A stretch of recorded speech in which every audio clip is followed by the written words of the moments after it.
mengagetkan dunia kedokteran di Timur Tengah. Seorang pengusaha, Masya Allah, punya keluarga yang sangat besar. Dia berpoligami, punya istri yang 4, kemudian anaknya banyak, harta kerbanya banyak. Perusahaan yang dia tanggung itu lebih dari 20 perusahaan di bawah naungan dia. Orang kaya raya, mampu.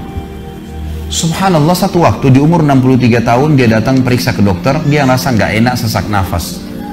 Waktu difoto di ronsen, tiba-tiba dokter yang foto itu kaget. Waktu dia selesai di ronsen, dia katakan, mana tadi pasien yang di ronsen? Mana pasien tadi? Pasien ini masih duduk di depan.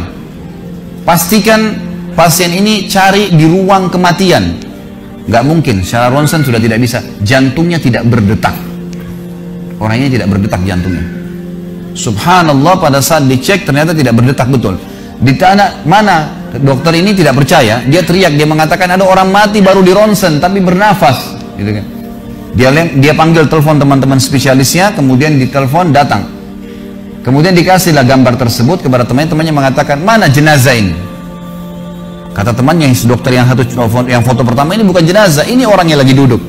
Kaget dokter yang kedua. Jantungnya tidak berdetak secara medis, nggak mungkin bisa hidup. Bagaimana ceritanya nih? Dipanggil, apakah ini punya Anda? Dia bilang, iya ini punya saya.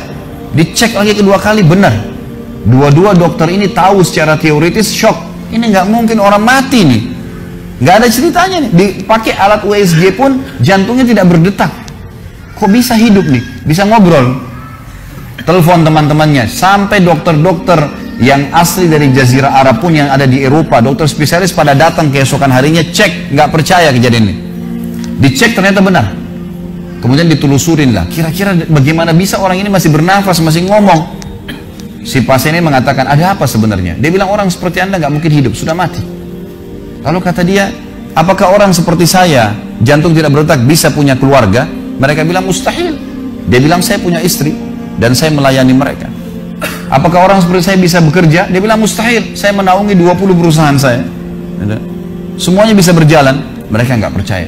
Sampai datang seorang dokter yang senior dari Jerman, datang khusus karena kasus masalah ini, diundang oleh dokter-dokter spesialis tadi. Dicek, ditemukan ternyata teman-teman sekalian, di bagian bawah jantungnya ada urat-urat saraf seperti terbuat, ya, seperti dibuat secara alami yang mengalirkan darah-darah tertentu sehingga ada pompa nafas di situ. Tidak ada di manusia lain, cuma di orang ini saja. Semua dokter mengatakan ini nggak masuk di akal, nggak ada manusia seperti ini di dunia.